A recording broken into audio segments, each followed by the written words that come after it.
இப்போதான் ஒரு பேஷண்ட் ரொம்ப வீட்டில் ரொம்ப சிக் ஆகிட்டாங்க. பிக்கப் பண்ணிட்டு நேர்பை ஹாஸ்பிட்டல், தனியார் ஹாஸ்பிட்டல் கொண்டு போகிறேன். இங்கே ஸ்பெஷலிஸ்ட் இல்லை, நீங்கள் உடனே ஜிஹெச் கொண்டு போங்க. என்ன காரணம் அப்படி சொல்லி? அவங்க அவ்வளோதான், அவங்க பார்க்கும்போது அவங்க ஒரு ஏழை மாதிரி தெரியுது இல்லையா, அதான் காரணம். ஒரு ஹாஸ்பிட்டலில் வேலை செய்கிறாங்க, அவங்களுக்கு கிட்ட வேலை செய்யணும், அவங்களுக்கு தான் உண்மையாக இருக்கணும். அவங்க இன்னொரு ஹாஸ்பிட்டலுக்கும் சேர்ந்து வேலை செய்வாங்க. இங்கே இந்த கேஸை அவங்களுக்கு ரெஃபர் பண்ணி அவங்க கிட்ட இருந்து கொஞ்சம் அவங்களுக்குள்ள டீலிங் ஆகும். உங்களால முடிஞ்சா பாருங்க, இன்னொரு ஹாஸ்பிட்டலுக்கு நீங்கள் ரெஃபர் பண்ண. நான் ஏன் இதை ரெஃபர் பண்ணுறது பற்றி பிரச்சனை இல்லை, பட் அவங்கள ரொம்ப அலைய விட வேண்டாம்னு சொல்கிறேன். அவங்க மன வேதனை ஆயிடுறாங்க. என்கிட்ட எத்தனை பேஷண்ட் என்னப்பா இந்த ஹாஸ்பிட்டல்ல பார்க்க முடியாட்டாங்க, வேற ஹாஸ்பிட்டலுக்கு கொண்டு போனோமா, இது மாதிரி அலைஞ்சு வந்துட்டே இருக்கும். அவங்கள அந்த பேஷண்ட் ரொம்ப மன ஏற்கனவே உடம்பு சரியாம அவங்க இருக்கும்போது, வேதனையில் இருக்கும்போது இவங்க கொஞ்சம் அலைய விடும் போது கொஞ்சம் அவங்களுக்கு வேதனைக்குரிய, அதுதான் வேதனைக்குரிய விஷயம்ன்றதை தாண்டி அந்த அதான் சொல்றேன், அந்த கோல்டன் ஹவர்ஸ் விரயமாகுது இல்லையா, அப்போ உயிர் பிழைக்கக்கூடிய சாத்தியமே குறையுது.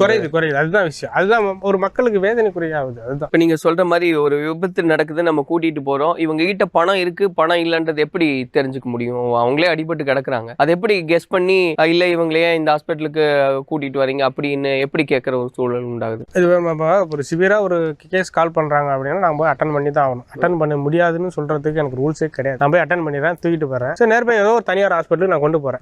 கொண்டு போகும்போது அவங்க வந்து என்ன பண்ணா, பேஷண்ட்டை பார்த்தோன்னே அவங்க இது அப்பட்டப்பு இருக்காது, நீங்க வேற ஹாஸ்பிட்டலுக்கு கொண்டு போங்க. இப்போதான் ஒரு பேஷண்ட் ரொம்ப வீட்டில் ரொம்ப சிக் ஆகிட்டாங்க, அவங்கள போய் பிக்கப் பண்றேன். பிக்கப் பண்ணிட்டு நேராக போயிட்டு ஒரு நேர்பை ஹாஸ்பிட்டல், தனியார் ஹாஸ்பிட்டல் கொண்டு போறேன். அவங்க என்ன சொல்றாங்க அப்படின்னா, நீங்க உடனே நீங்க ஸ்பெஷலிஸ்ட் இல்லை, நீங்க உடனே ஜிஹெச் கொண்டு போங்க. நாங்கள் அப்படியே கேட்க ரிக்வஸ்ட் பண்ணி கேட்குறோம், மேம் கொஞ்சம் ஃபர்ஸ்ட் எல்லாம் பண்ணுங்க, ரொம்ப சிவியரா இருக்கு போல் தெரியுது, கொஞ்சம் கேட்குறோம். இல்லைப்பா இங்கே ஸ்பெஷலிஸ்ட் கிடையாது, நீங்க ஜிஹெச் கொண்டு போயிருங்க. என்ன காரணம் அப்படி சொல்லிட்டு? அவங்க அவ்வளோதான், அவங்க பார்க்கும்போது அவங்க ஒரு ஏழை மாதிரி தெரியுது இல்லையா, அதான் காரணம். ஸோ அவங்களால பணம் செலவழிக்க முடியாதுன்னா, செலவு பண்ணிக்க முடியாது. ஸோ அவங்க வந்து அவங்கள்ட்ட செலவழிக்க முடியாது, அவங்கள்ட்ட வாக்குவாதம் ஆகணும். ஸோ அந்த சில அதான் கேள்விக்குறியாகுது. அதனால அவங்களுக்கு இந்த பிரச்சனைகள் வராமல் இருக்கணும். ஒரு பேஷண்ட் எடுத்துட்டு கிட்டத்தட்ட இத்தனை மணி டயத்துக்கு நம்ம போயிடுவோம் ஷார்ப்பாக, நம்ம சீக்கிரம் போய் ஹாஸ்பிட்டலில் சேர்த்துருவோம், 5 நிமிஷம் 10 நிமிஷம் 15 நிமிஷம் கொண்டு சேர்த்தலாம் அப்படின்னு நம்ம போகும்போது அவங்க என்ன பண்ணுவாங்க அப்படின்னா, டக்குன்னு ரிசீவ் பண்ணி கொண்டே ஈஆருக்கு ஷிஃப்ட் பண்ண மாட்டாங்க. என்ன நடக்கும்? உடனே வந்து உங்களுக்கு ஏற்கனவே ஒரு ஜுரம் இருக்கா, ஏற்கனவே இருமி இருக்காரா, இந்த ஒரு கேள்வியெல்லாம் அங்கே வரும். நான் அப்போ தான் உங்களை சிஸ்டர் டக்குன்னு நீங்கள் ஷிஃப்ட் பண்ணுங்க சிஸ்டர். ஈவன் ஆக்சிடென்ட் கேஸாக இருந்தாலும் இப்படி கேட்பாங்க. ஆமாம் கேட்பாங்க. சிஸ்டர் டக்குன்னு ஷிஃப்ட் பண்ணுங்க சார், அவங்க அந்த பேஷண்ட்டு கிடையாது சிஸ்டர், நீங்கள் ஷிஃப்ட் பண்ணுங்கள். நல்லா இல்லைங்க, எங்களோட ரூல்ஸுங்க, நான் கேட்பேங்க அப்படின்னு. நம்ம அந்த நேரத்தில் நமக்கு ஒரு வேகம் வரும்போது, ஏன்னா நமக்கு அந்த இடத்துல நம்ம வேகப்பட்டோம்னு வச்சிங்களேன், நமக்கு அந்த பேஷண்ட்டை ரிசீவ் பண்ண மாட்டாங்க. இப்போ ஒரு ஆக்சிடென்ட் நடக்குதுன்னா, உதாரணத்துக்கு நான் கேட்குறேன், இப்போ நீங்கள் நிறைய கேசஸ் பார்த்துருப்பீங்க, அடிபட்டு கிடக்குறாங்க, இப்போ உடனே கொண்டு போய் ஆகணும் அப்படின்ற ஒரு சூழலில் எவ்வளவு வேகமாக போகணுன்றதுல உங்களுடைய முனைப்பு இருக்கும்.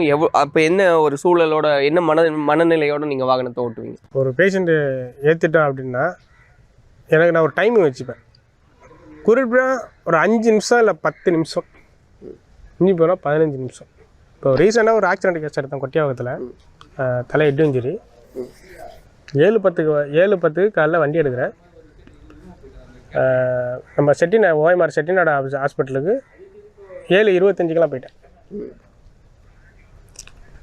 7:25 செட் பண்ணிட்டேன். அவங்க எங்கிட்ட ரொம்ப தேங்க்ஸ் நம்ப, அவங்க கையெடுத்து கும்பிட்றாங்க. அப்போ என்ன சொன்னாங்கன்னா, இவ்வளோ சீக்கிரத்தில் கொண்டாந்து சேர்த்துட்டீங்க, ரொம்ப தேங்க்யூ. அந்த டாக்டர்ஸும் அதான் சொன்னாங்கன்ட்ட, ரொம்ப சீக்கிரமாக கொண்டாந்து சேர்த்துட்டீங்க.